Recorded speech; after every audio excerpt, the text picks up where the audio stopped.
Chapter 1, Part 6, Molecular Geometry, Resonance Theory, Curved Arrows, and Orbital Hybridization.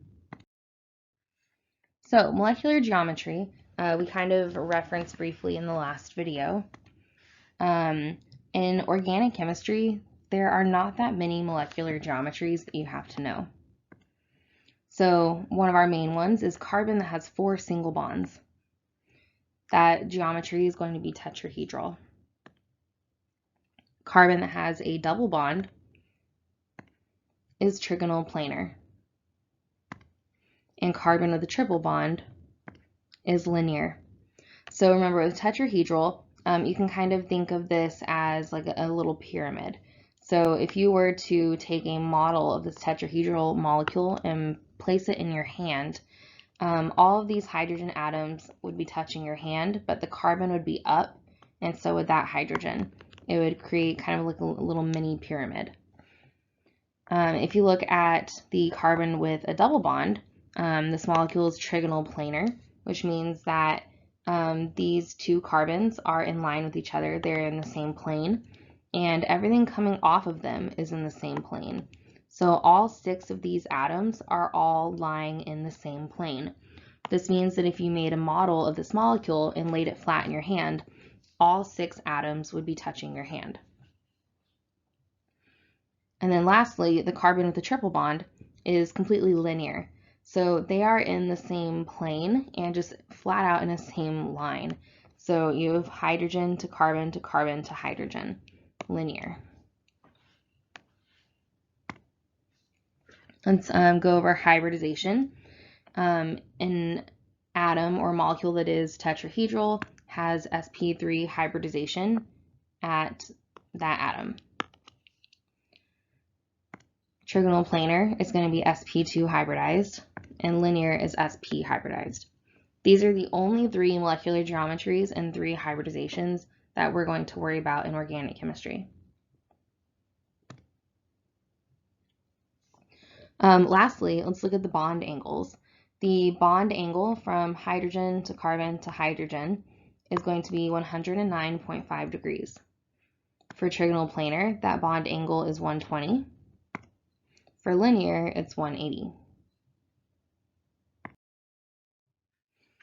If you need to be able to see these in 3D, I have 2 websites here. These are both simulations and modeling software just on websites. So you can actually go and put these structures into there, and you'll get to look at what these different geometries look like. So if you're more of a visual person and you need to see those things in 3D, this is a good way to do it. You can click on the link by downloading the PowerPoint or opening up the PowerPoint in our resources. So let's talk about resonance theory.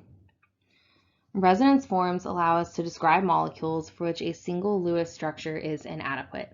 And this is something that you learn about in Gen Chem, but it's probably long forgotten. So I'm going to spend a little time on this because this is actually quite important for organic chemistry. So there are a couple rules of resonance.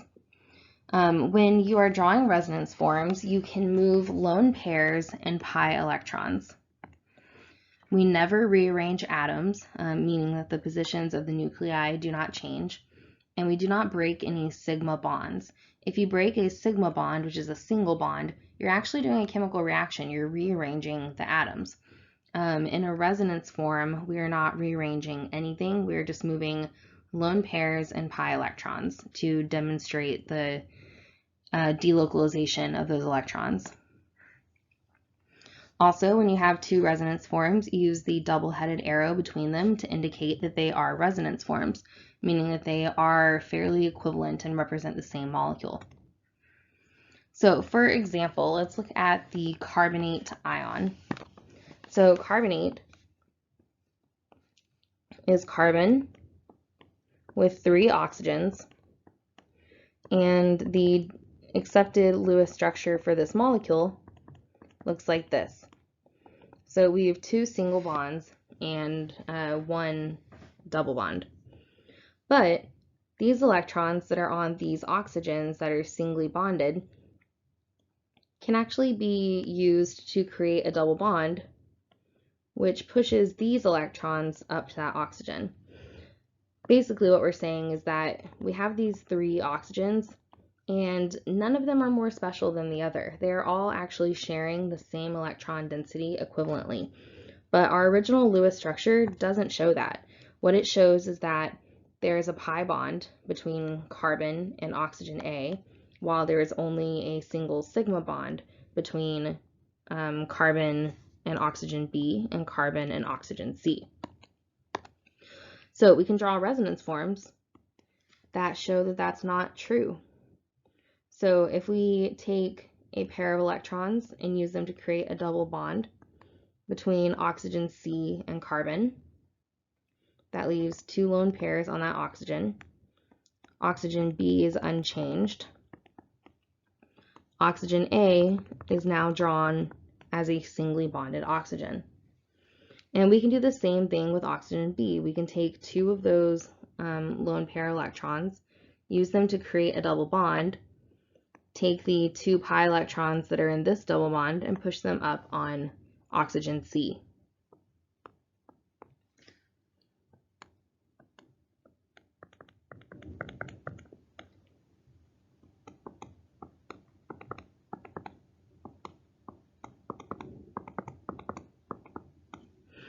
So these are the 3 resonance forms for the carbonate anion. Now something else I want to point out is that when I drew these arrows to show you the movement of electrons, my arrows always start in an area of high electron density and go towards an area of lower electron density. So I started off in the first structure with oxygen C, and I took that lone pair and I moved it to create a pi bond. And then the reason that I had to push up the electrons onto oxygen A is because our carbon can only have 4 bonds. And if we just drew a double bond here, carbon would have 5 bonds, which we do not want to do. So I took these electrons and put them onto oxygen A.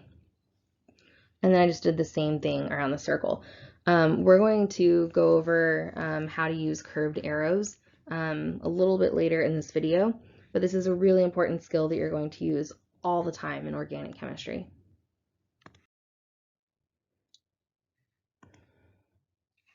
Resonance structures, or resonance contributors, as they're sometimes called, are models of the molecule or ion. Remember that no single resonance form actually represents the true nature of the molecule. The molecules that we draw on paper or on a slideshow, I guess, only exist on paper. In actuality, they are 3D structures that have an electron cloud, and the electron cloud is usually unequally shared due to the presence of electronegative atoms. And so we are just looking at models that help us understand how the chemistry between the molecules work. So it's important to remember that. Most molecules that have resonance forms are going to be better represented by a hybrid resonance model. So for example, the same carbonate anion that we just looked at is much more accurately represented here, where we're showing partial pi bonds between all of the oxygens and the carbon. So all 3 of the carbon-oxygen bonds are identically 1.33 bonds, which means they're also all the same length. In these structures here, it is actually implied that the carbon-oxygen double bond here is shorter, because double bonds are shorter, than the single bonds here. But that's not going to be true, because all these oxygens are sharing those pi electrons. So we have 3 equal 1.33 bonds.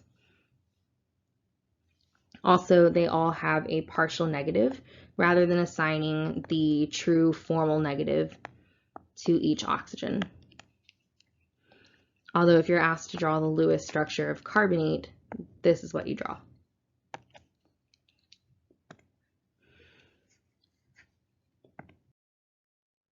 Okay, so let's look at how to draw curved arrows. Curved arrows show the flow of electrons. Electrons move from a place of high electron density, such as lone pairs on electronegative atoms, pi bonds, and negative charges, to places of low density, such as carbocations, positively charged species, electropositive atoms. Curved arrows can show the breaking of bonds and the formation of new bonds. And it's also important to remember that when you are drawing out these curved arrows, either to show resonance forms or to show the mechanism of a reaction, all the structures that you are drawing must be proper Lewis structures. When you are doing resonance forms, you do not move the nuclei of atoms. So again, we're not breaking any sigma bonds.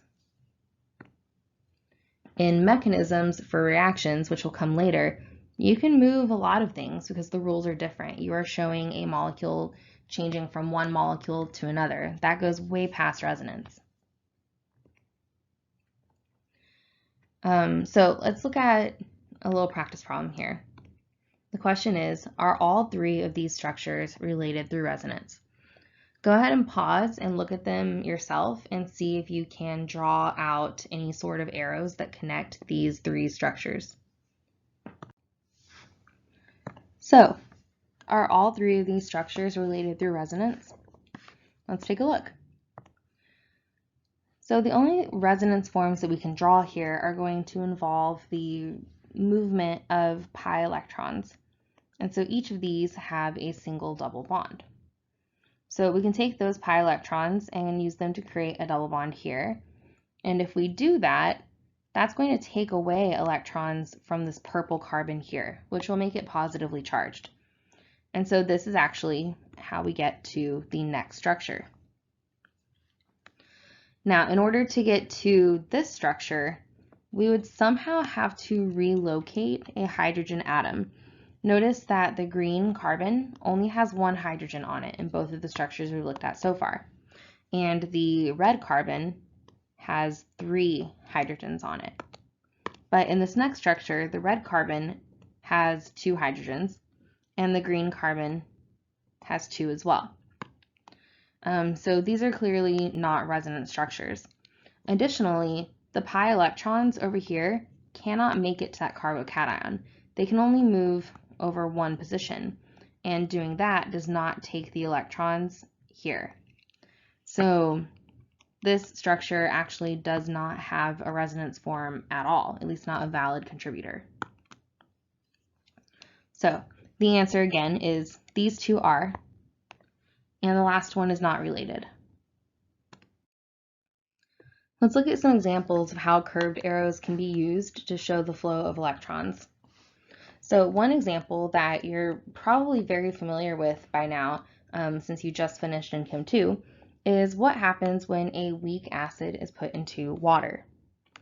So let's draw a weak acid, and I'll go ahead and draw out the full Lewis structure just so we can see everything.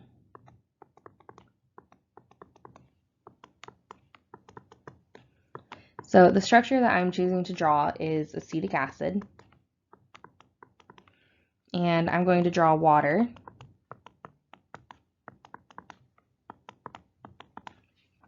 So what happens when acetic acid and water are combined? Well, some of the acetic acid is going to be deprotonated. It's going to donate its proton to water. And when you think about that, a lot of people want to take the proton and move it over to water, but that's not how curved arrows work. The chemistry actually happens because of the electrons on the oxygen in the water. Electrons are the reactive part of a molecule, and so the electrons actually come out and they pick up the proton. And when they do that, that causes this sigma bond between the oxygen and the hydrogen to break. So this is a reaction mechanism. This is not a resonance form situation. We are going to create 2 new species. So from here, we end up with acetate and the hydronium ion. I'm going to draw our products down here because I didn't leave enough space off to the side.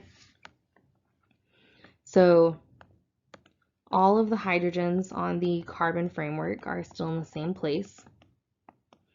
Everything about this molecule is the same, except there's no more hydrogen. there is now an extra lone pair on the oxygen, and that's going to put a formal charge of -1 on this oxygen. So our acetic acid has become acetate. And our water has picked up a proton from the acetic acid. So the bond that is now drawn between oxygen and the proton that we picked up came from the arrow that we drew here. When we drew the arrow, we were drawing the formation of that bond. And that requires a lone pair to do so. So that lone pair no longer is on the oxygen. There's only one lone pair on this oxygen, and that gives us a positive charge. So one of the ways that I know that I did this correctly is that we started off neutral and we end neutral.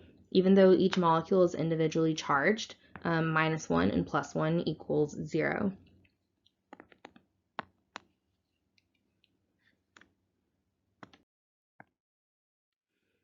So why is resonance important? Resonance stabilizes a molecule. By being able to distribute a charge across multiple atoms, those atoms are able to share the burden of the charge. No atom wants to carry a positive charge or a negative charge on its own. Even atoms that are really electronegative, such as oxygen, don't want to carry that negative charge on their own. All atoms want to have a full octet and be neutral if they can. So when they are charged, having resonance is going to help stabilize them. This is especially true when all resonance forms are equal. So a good example of this is benzene. I'm going to draw this out in line bond form.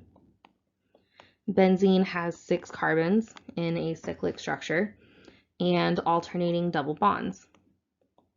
Now, when I drew out my alternating double bonds, I started by putting a vertical double bond on the left. You can also draw a benzene like this, where the vertical double bond is on the right. And these are just resonance forms of each other that happen to be exactly equivalent. So I can take these electrons and put them here to create this double bond. That will push these electrons over here, which creates this double bond. That pushes these electrons to here, which creates this double bond. So these forms are equal to each other.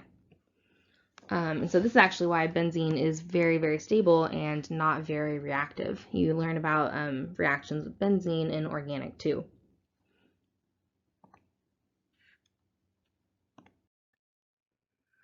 So how do we know which resonance structures contribute more? When you have two resonance forms that are not equivalent, how do you decide? So let's take molecule A and draw a resonance form. We can take the pi electrons in the double bond and push them up onto the oxygen. And that gives us molecule B. These are both valid forms of formaldehyde, but which one is going to be the greatest contributor to the structure of formaldehyde? Well, we have a couple rules to help us decide. First of all, more covalent bonds equals more stability. In structure A, we have 4 total covalent bonds. We have 2 in the double bond, and we have 2 here. In structure B, we have 1, 2, 3 covalent bonds. So that's a point for molecule A. When you have charge separation, that decreases stability. Charge separation means creating opposite charges out of a neutral molecule, which is what we did to form structure B. When you separate charges, it actually requires energy because now you have a negative and a positive directly next to each other when all they really want to do is combine and go back to where they came from. So that's another point for molecule A. And then lastly, structures are more stable when each atom has a complete valence shell, which means it's fulfilling the octet rule. So let's look at molecule A. The carbon in the center of formaldehyde has 1, 2, 3, 4 bonds. So that is a full octet. The oxygen has 2 bonds and 2 lone pairs. That is a full octet. Let's look at molecule B. Oxygen has 3 lone pairs and a single bond. So that is a full octet. But the carbon only has 1, 2, 3 bonds. That is not a full octet. So that's another point for carbon A, or for molecule A. So let's talk about molecular orbitals and hybridization. When atomic orbitals combine, they form molecular orbitals. So atoms start off far apart. When they come together, the orbitals begin to overlap, and once they overcome the repulsion of their electron clouds, they can form a bond through orbital overlap.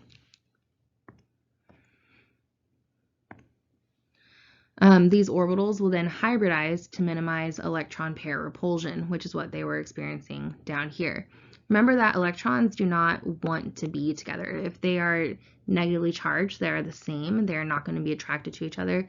They will be repelled by each other. So, for example, if you look at the structure of methane, we start off with our carbon, which has 2 electrons in the 1s orbital, 2 in the 2s orbital, and 2 in the 2p orbital. And then you have your hybridized carbon when you bring in your hydrogens, each with their 1s electron, and they overlap. They form 4 sigma bonds, which are now sp3 hybridized. It's sp3 hybridized because it uses 1s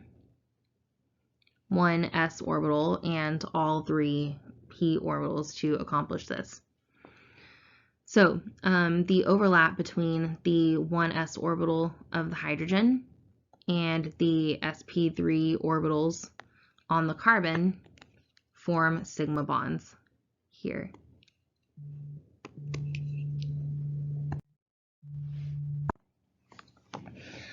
When we look at the structure of carbon that has a double bond, it gets a little more interesting because we only use 2 of the 2p orbitals on carbon to form the hybridized bonds here.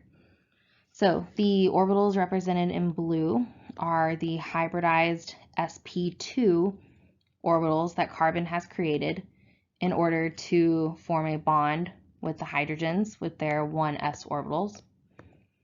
And also between the 2 carbons. This overlap is going to create a sigma bond, which is over here. Now, where does the pi bond come from?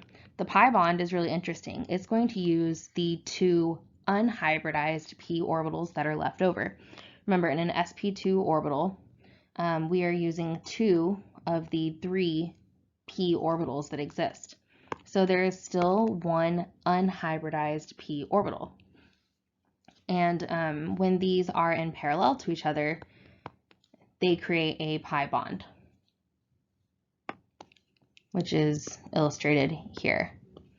So what's really interesting about this is that a pi bond actually has 3 areas of overlap. You have the sigma bond that is formed between the 2 carbons and their hybridized orbitals. And then you have the area of overlap between the 2p orbitals, both above and below the sigma bond.